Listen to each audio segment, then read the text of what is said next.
दोस्तों नमस्कार, ये है मार्गदर्शन फॉर सिविल सर्विसेज। मैं अनुराग चौधरी।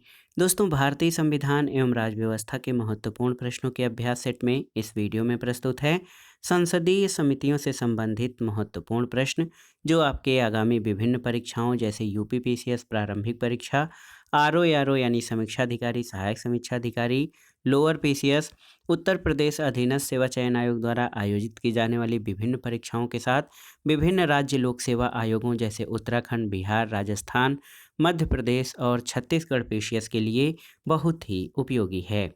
इस वीडियो में हम भारतीय संविधान और राज्य व्यवस्था के अंतर्गत संसदीय समितियों से संबंधित महत्वपूर्ण प्रश्नों की व्याख्या भी करते चलेंगे, ताकि आप प्रश्नों को आसानी से समझ सकें और परीक्षाओं की दृष्टि से कुछ अन्य महत्वपूर्ण तथ्यों को भी तैयार कर सकें।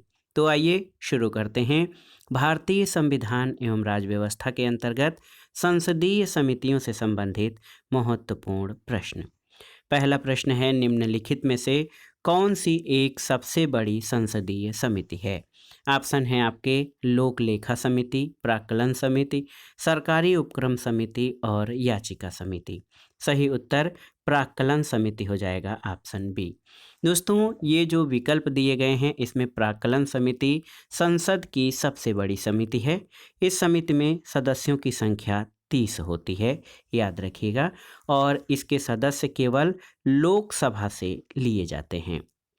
तो याद रखिएगा दोस्तों, सबसे बड़ी संसदीय समिति प्राक्कलन समिति है, जिसके 30 सदस्य लोकसभा से ही लिए जाते हैं। अगला प्रश्न है, प्राक्कलन समिति के सदस्यों का कार्यकाल होता है कितना? तो सही उत्तर 1 वर्ष, ऑप्शन बी। दोस्तों, प्राक्कलन समिति जो है एस्टीमेट कमेटी, इसके सदस्यों का कार्यकाल 1 वर्ष का होता है।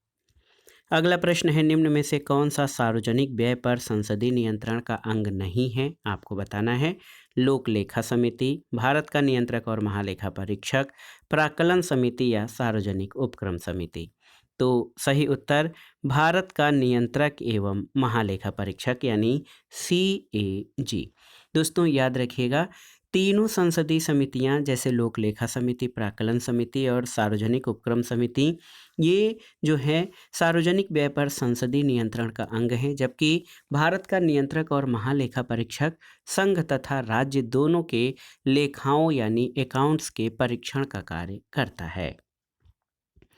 अगला प्रश्न है, संसद की अस्थायी समिति के सदस्यों को लोकसभा और राज्यसभा से किस अनुपात में लिया जाता है? क्रमशः 2 और 1 के अनुपात में, 3 और 1 के अनुपात में, 4 और 1 के अनुपात में या दोनों सदनों से समान संख्या में? तो सही उत्तर है, संसद की अस्थायी समिति के सदस्यों को लोकसभा और राज्यसभा से क्रमशः 2 और 1 के अनुपात में लिया जाता है।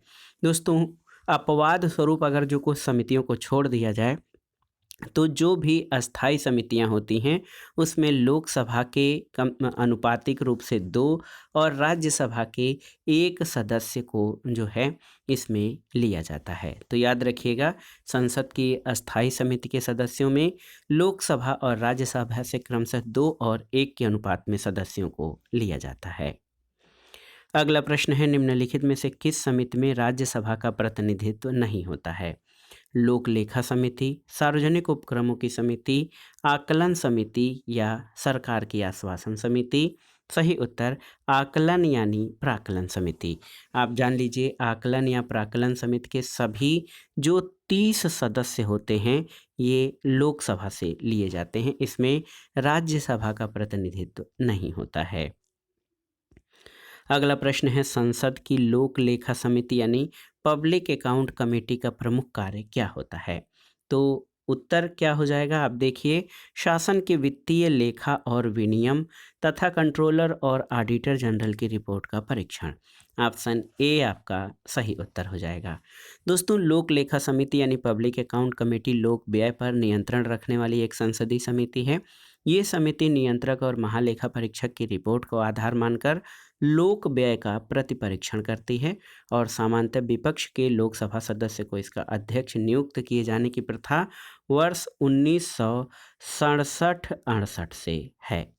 तो याद रखिएगा, लोक लेखा समिति जो है शासन के वित्तीय लेखा और विनियम तथा कंट्रोलर और ऑडिटर जनरल यानी नियंत्रक और महालेखा परीक्षक की रिपोर्ट का परीक्षण करने का कार्य करती है। अगला प्रश्न है, सार्वजनिक लेखा समिति अपनी आख्या प्रस्तुत करती है किसको? संसद को, राष्ट्रपति को, प्रधानमंत्री को या वित्त मंत्री को? तो सही उत्तर संसद को। दोस्तों, सार्वजनिक या लोक लेखा समिति अपनी आख्या संसद को प्रस्तुत करती है। अगला प्रश्न है, लोक लेखा समिति अपनी रिपोर्ट किसे प्रस्तुत करती है? आपको बताना है। तो सही उत्तर लोकसभा के स्पीकर को। देखिए दोस्तों, लोक लेखा समिति अपनी रिपोर्ट लोकसभा के स्पीकर को प्रस्तुत करती है, या अगर यहाँ पर संसद रहेगा लोकसभा स्पीकर के अतिरिक्त, तो लोक लेखा समिति अपनी आख्या संसद को प्रस्तुत करती है। यहाँ पर संसद से अर्थ यहाँ पर लोकसभा स्पीकर, तो लोकसभा स्पीकर को। अगला प्रश्न है, भारतीय संसद की लोक लेखा समिति के अध्यक्ष को कौन मनोनीत करता है? लोकसभा का अध्यक्ष, प्रधानमंत्री, राष्ट्रपति या राज्यसभा के सभापति? तो सही उत्तर लोकसभा का अध्यक्ष यानी स्पीकर। दोस्तों, लोक लेखा समिति के जो अध्यक्ष होते हैं उनकी नियुक्ति लोकसभा के अध्यक्ष द्वारा की जाती है। अगला प्रश्न है, प्राक्कलन समिति संसद के किस सदन के सदस्यों से गठित की जाती है? दोनों सदनों के सदस्यों से, राज्यसभा के सदस्यों से, लोकसभा के सदस्यों से या उपर्युक्त में से कोई नहीं? तो सही उत्तर आप जानते हैं, प्राक्कलन समिति या आकलन समिति, इसमें केवल लोकसभा के सदस्य 30 सदस्य लिए जाते हैं और ये संसद की सबसे बड़ी अस्थायी समिति है। अगला प्रश्न है, निम्नलिखित में से किसके बारे में संसदीय समिति गठित नहीं की गई है? सार्वजनिक उद्यमों के बारे में, सरकारी आश्वासन के बारे में, आकलन के बारे में या अल्पसंख्यकों के बारे में? तो सही उत्तर ऑप्शन डी हो जाएगा, अल्पसंख्यकों के बारे में संसदीय समिति गठित नहीं की गई है। दोस्तों, आप जान लीजिए, अल्पसंख्यकों के कल्याण के लिए संसदीय समिति नहीं है, बल्कि इसके लिए अल्पसंख्यक आयोग का गठन किया गया है। अगला प्रश्न है, 2G स्पेक्ट्रम कांड की जांच करने के लिए बनी संसद की संयुक्त समिति के अध्यक्ष कौन थे? मुरली मनोहर जोशी, PC चाको, AB वर्धन और सीताराम येचुरी? तो सही उत्तर PC चाको ऑप्शन बी। दोस्तों, आप जान लीजिए कि 2G स्पेक्ट्रम कांड की जांच करने के लिए एक JPC यानी ज्वाइंट पार्लियामेंट्री कमेटी का गठन किया गया था, जिसके अध्यक्ष PC चाको को बनाया गया था। उन्होंने अपनी रिपोर्ट तत्कालीन लोकसभा अध्यक्ष मीरा कुमार को सौंपी थी। अगला प्रश्न है कि भारतीय संसद किस रीति से प्रशासन यानी एडमिनिस्ट्रेशन पर नियंत्रण रखती है? संसदीय समितियों के माध्यम से, विभिन्न मंत्रालयों की परामर्शदात्री समितियों के माध्यम से, प्रशासकों से आवधिक प्रतिवेदन भिजवाकर या कार्यपालिका को रिट जारी करने के लिए बाध्य करके? तो सही उत्तर क्या हो जाएगा? संसदीय समिति यानी पार्लियामेंट्री कमेटीज के माध्यम से, ऑप्शन ए।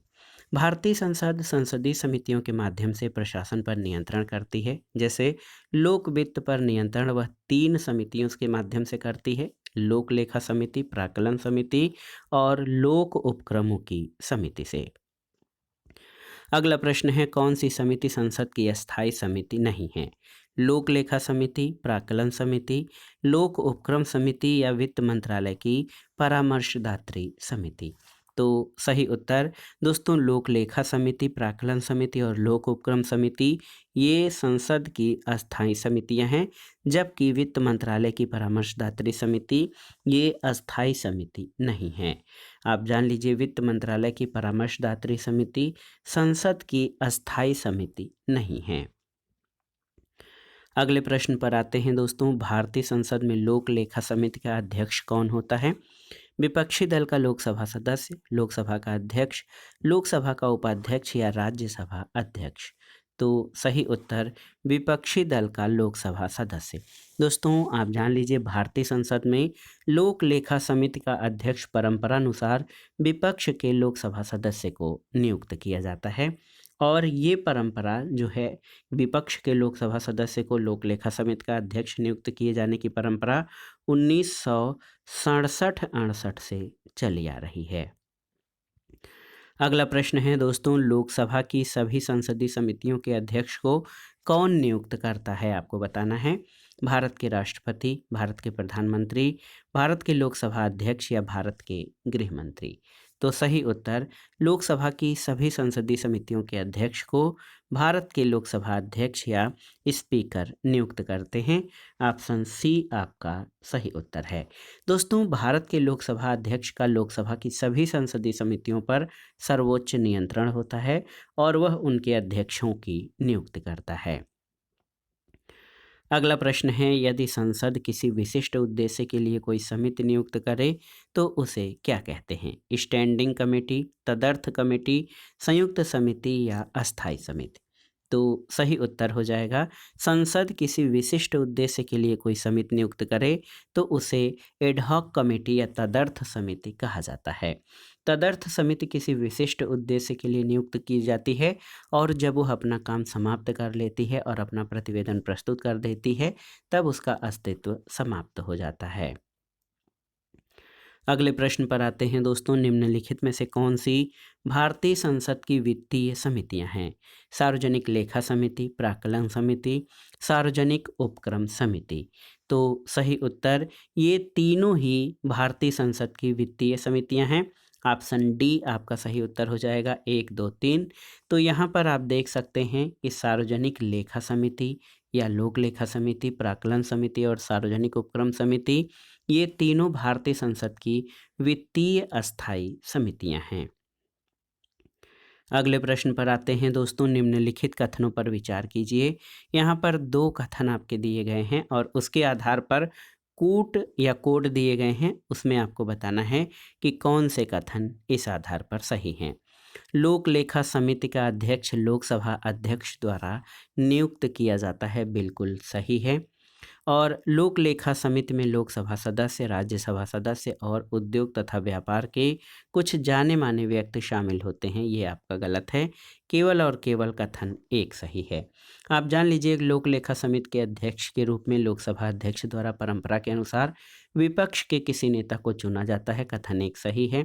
कथन 2 गलत है, क्योंकि लोक लेखा समिति में लोकसभा और राज्यसभा सदस्यों के अतिरिक्त उद्योग व्यापार से संबंधित किसी बाहरी व्यक्ति को चुनने का कोई प्रावधान नहीं है। अगला प्रश्न है, निम्नलिखित कथनों पर विचार कीजिए और दिए गए कूट के आधार पर सही उत्तर का चयन करिए। यहाँ पर आप देख सकते हैं, बहुत ही महत्वपूर्ण प्रश्न है दोस्तों। यहाँ पर 3 कथन आपके पास दिए गए हैं। इनके आधार पर, कूट के आधार पर आपको प्रश्नों का या सही जवाब देना है कि इसमें से कौन सा जो है आपका सही उत्तर होगा। यहाँ पर देखिए, लोक लेखा और सार्वजनिक उपक्रमों की समितियों से राज्यसभा के सदस्य भी संबंधित होते हैं, जबकि प्राक्कलन समिति के लिए सदस्य केवल लोकसभा से लिए जाते हैं, बिल्कुल सही है। दूसरा कथन है कि संसदीय कार्य मंत्रालय कुल मिलाकर संसदीय कार्यों की मंत्रिमंडलीय समिति के निर्देशन में कार्य करता है, ये भी सही है। और तीसरा कथन है कि विभिन्न मंत्रालयों में भारत सरकार द्वारा गठित समितियों, परिषदों, मंडलों और आयोगों के सदस्यों को संसदीय कार्य मंत्री नामित करता है, बिल्कुल सही है। तो आप जान लीजिए, तीनों ही कथन आपके सही हैं। ऑप्शन डी आपका सही उत्तर हो जाएगा, 1, 2, 3। दोस्तों, आप जान लीजिए, ध्यान से सुनिएगा, लोक लेखा समिति और सार्वजनिक उपक्रमों की समिति में लोकसभा और राज्यसभा दोनों के सदस्य होते हैं। लोक लेखा समिति में 15 सदस्य लोकसभा से और 7 सदस्य राज्यसभा से होते हैं, जबकि प्राक्कलन समिति या आकलन समिति, एस्टीमेट कमेटी जो होती है, उसमें केवल लोकसभा से 30 सदस्य चुने जाते हैं। दोस्तों, संसद के दोनों सदनों में सरकारी कार्य को समन्वित करने और उसकी व्यवस्था की जिम्मेदारी संसदीय कार्य मंत्रालय को सौंपी गई है, जो कि कुल मिलाकर संसदीय कार्यों की मंत्रिमंडलीय समिति के समग्र निर्देशन में कार्य करता है। संसदीय कार्य मंत्रालय ही संसद सदस्यों को भारत सरकार द्वारा विभिन्न मंत्रालयों में स्थापित समितियों, परिषदों, बोर्डों और आयोगों आदि में मनोनीत करता है। तो ये तीनों ही कथन आपके सही हो जाएंगे।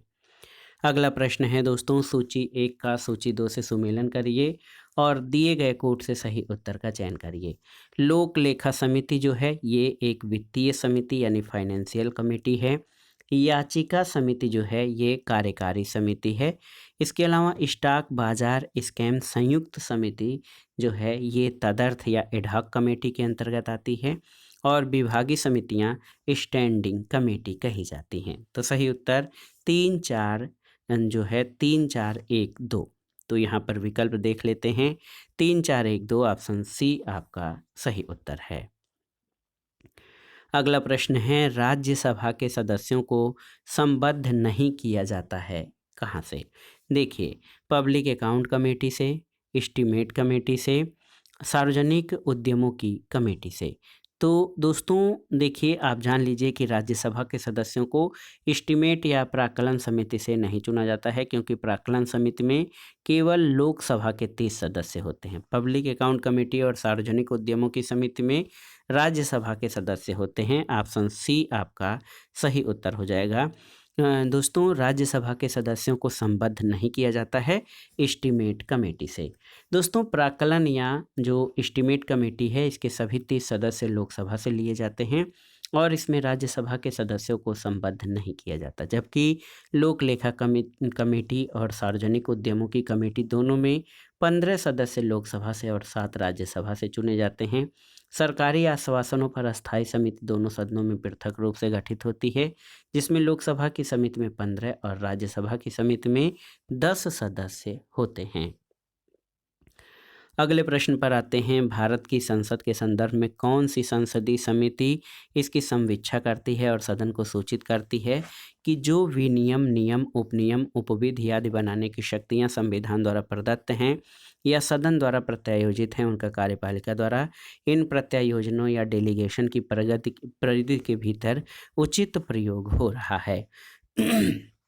ऑप्शन है आपके, आप देख सकते हैं, सरकारी आश्वासनों संबंधी समिति, अधीनस्थ विधायन संबंधी समिति, नियम समिति और कार्य सलाहकार समिति। सही उत्तर ऑप्शन बी हो जाएगा। दोस्तों, आप जान लीजिए कि अधीनस्थ या प्रत्यायोजित विधायन उन नियमों, विनियमों, उपनियमों, उपविधियों आदि को कहा जाता है जो कि संसद द्वारा किसी अधीनस्थ को प्रत्यायोजित विधायी कृत्य के अनुसरण में निर्मित किया जाता है। अधीनस्थ विधायन संबंधी जो समिति है वो सदन को सूचित करती है कि प्रत्यायोजित शक्तियों का प्रयोग प्रत्यायोजनों की परिधि के भीतर उचित रूप में हो रहा है अथवा नहीं। अगला प्रश्न और आज के वीडियो का आखिरी प्रश्न है कि भारत का दूरसंचार, बीमा, विद्युत जैसे क्षेत्रकों में स्वतंत्र नियामकों का पुनरीक्षण कौन करता है? तो यहाँ पर देखिए 5 जो हैं आपके समितियों और आयोगों के बारे में यहाँ पर दर्शाया गया है। संसद द्वारा गठित तदर्थ समितियाँ, संसदीय विभाग संबंधी अस्थायी समितियाँ, वित्त आयोग, वित्तीय क्षेत्र विधायी सुधार आयोग और नीति आयोग। इसमें आपसे पूछा गया है कि भारत में दूरसंचार, बीमा, विद्युत जैसे क्षेत्रकों में स्वतंत्र नियामकों का पुनरीक्षण कौन करता है? तो सही उत्तर संसद द्वारा गठित तदर्थ समितियां और संसदीय विभाग संबंधी अस्थायी समितियां दोनों। तो सही उत्तर आपका 1 और 2 हो जाएगा। ऑप्शन ए सही उत्तर हो जाएगा। भारत में दूरसंचार, बीमा, विद्युत आदि क्षेत्रकों में स्वतंत्र नियामकों का पुनरीक्षण संसद द्वारा गठित तदर्थ समितियां और संसदीय विभागों संबंधी अस्थायी समितियां करती हैं। इनके पुनरीक्षण से वित्त आयोग, वित्तीय क्षेत्र में विधायी सुधार आयोग और नीति आयोग संबंधित नहीं हैं। तो दोस्तों, ये था आज का वीडियो।